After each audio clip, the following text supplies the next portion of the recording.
हाँ जी, आज आपके हैं अपठित गद्यांश। इसमें है मम विद्यालय, मेरा विद्यालय, मम मेरे, गृहस्य घर के, समीपे पास, एव ही अस्ति है, मेरा विद्यालय मेरे घर के समीप है, नजदीक है। अस्य भवनम अत्यंत सुंदरम सुविशालम च अस्ति। अस्य मने इसका, भवन मने भवन बिल्डिंग, अत्यंत मने बहुत, सुंदर मने सुंदर, सुविशाल मने विशाल बहुत बड़ी, अस्ति मने है। मेरे विद्यालय की जो बिल्डिंग है वह बहुत बड़ी है। अस्य भवनम अत्यंत सुंदरम सुविशालम च अस्ति। इसका भवन बहुत ही सुंदर और बहुत बड़ा है। अस्मिन् विद्यालये 10 कक्षाः सन्ति। इसमें 10 कक्षा हैं। वस्तुतः अयम विद्या मंदिरम अस्ति। वास्तविक रूप में यह विद्या का मंदिर है।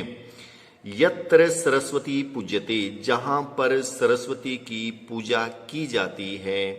अस्मिन् विद्यालये विज्ञान प्रयोगशाला, पुस्तकालय, जलपान गृहम चापि अस्ति। इस विद्यालय में विज्ञान प्रयोगशाला, पुस्तकालय, जलपान गृह होता है कैंटीन, च मने और, अपि मने भी, अस्ति मने है। इस विद्यालय में विज्ञान प्रयोगशाला, लाइब्रेरी, कैंटीन भी है। विद्यालय से परिसर रमणीय अस्ति। विद्यालय का जो परिसर है, आंगन है, बहुत सुंदर है, बहुत अच्छा है। तो इसमें आपके जो क्वेश्चन बनते हैं, पहला जो क्वेश्चन बनता है आपका है गृहस्य समीपे किम अस्ति। घर के समीप क्या है? तो इसमें आ जाएगा गृहस्य समीपे विद्यालयम अस्ति। घर के समीप, घर के पास विद्यालय है। सरस्वती कुत्र पूज्यते। सरस्वती की कहाँ पूजा की जाती है? तो इसमें आ जाएगा सरस्वती विद्यालय पूज्यते। सरस्वती की विद्यालय में पूजा की जाती है। उसके बाद विद्यालय कति कक्षा सन्ति। विद्यालय में कितनी कक्षा हैं? तो इसमें आ जाएगा 10। इसके बाद है वस्तुतः अयम किम अस्ति। वास्तविक रूप में यह क्या है? तो वस्तुतः अयम विद्या मंदिरम अस्ति। वास्तविक रूप में यह विद्या का मंदिर है। इसके बाद है इसके पूर्ण वाक्य में उत्तर देने हैं आपने। अस्य भवनम कीदृशमस्ति। इसका भवन कैसा है? इसमें हो जाएगा अस्य भवनम अत्यंत सुंदरम सुविशालम च अस्ति। इसका भवन बहुत ही सुंदर और विशाल है। ऊपर फर्स्ट लाइन में इसमें आया है। इसके बाद है अस्मिन् विद्यालये किम किम अस्ति। अस्मिन् विद्यालये विज्ञान प्रयोगशाला, पुस्तकालय, जलपान गृह चापि अस्ति।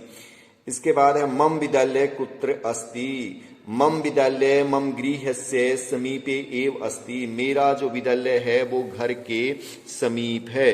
मेरा जो विद्यालय है वो घर के समीप है। इसके बाद नेक्स्ट आपका है संस्कृत भाषा विश्वस्य प्राचीनतमा भाषा अस्ति। संस्कृत भाषा संसार की सबसे प्राचीन भाषा है। इयम मने यह है, सर्वासाम मने सभी, भाषाणाम भाषाओं की, जननी मने जननी, अस्ति मने है, यह सभी भाषाओं की जननी है। आदि ग्रंथा अपि संस्कृते सन्ति। आदि ग्रंथ भी संस्कृत में हैं। पूरा पहले इयम यह लोक व्यवहार से भाषा आसीत। पहले यह संस्कृत भाषा लोक व्यवहार की भाषा थी, अर्थात लोगों का जो विचारों का जो आदान प्रदान होता था वो संस्कृत भाषा में होता था। इसके बाद है सर्वे जनाः संस्कृते वार्तालापम कुर्वन्। सभी व्यक्ति संस्कृत में बातचीत करते थे। भारतस्य सर्वा भाषा संस्कृतस्य पुत्र्यः सन्ति। भारत की सभी भाषाएं संस्कृत की पुत्री हैं। अस्य साहित्यम अति विशालम अस्ति। इसका साहित्य बहुत ही विशाल है, बहुत ही बड़ा है। वेदाः वेद, गीता, रामायणम, महाभारतम च संस्कृतस्य गौरवं वर्धन्ते। वेद, गीता, रामायण, महाभारत और महाभारत संस्कृत के गौरव को बढ़ाते हैं। जो वेद है, गीता है, रामायण है और महाभारत है, ये संस्कृत भाषा के गौरव को बढ़ाते हैं। इसके बाद इसका जो फर्स्ट क्वेश्चन है वो इस प्रकार से है। संस्कृत भाषा सर्वासाम पक्का अस्ति। संस्कृत भाषा इयं भाषा या संस्कृत भाषा सर्वासाम भाषाणाम जननी अस्ति। संस्कृत भाषा सभी भाषाओं की जननी है, अर्थात सभी भाषाएं हैं, संस्कृत के अलावा जितनी भी भाषाएं हैं उन सभी की उत्पत्ति संस्कृत भाषा से हुई है। इसके बाद है पूरा इयम कस्य भाषा आसीत, पहले यह किसकी भाषा थी? तो इसमें आ जाएगा पूरा इयम लोक व्यवहार से भाषा आसीत, पहले यह लोक व्यवहार की भाषा थी।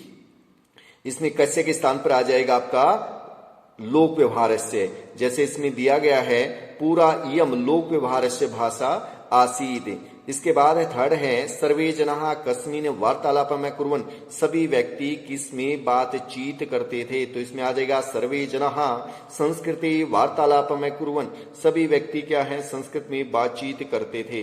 इसके बाद है आपका है सर्वा भाषा कस्य पुत्र्यः सन्ति, सभी भाषाएं किसकी पुत्री हैं? तो इसमें आ जाएगा सर्वे भाषा सर्वा भारतस्य सर्वा भाषा, भारत की सभी भाषाएं संस्कृतस्य पुत्र्यः सन्ति, संस्कृत की पुत्री हैं। तो इसमें जो आपका है ये दो अपठित गद्यांश हैं। अपठित का अर्थ होता है जो आपने नहीं पढ़ा है। ठीक है जी, इसके आपने क्वेश्चन आंसर करने हैं। धन्यवाद।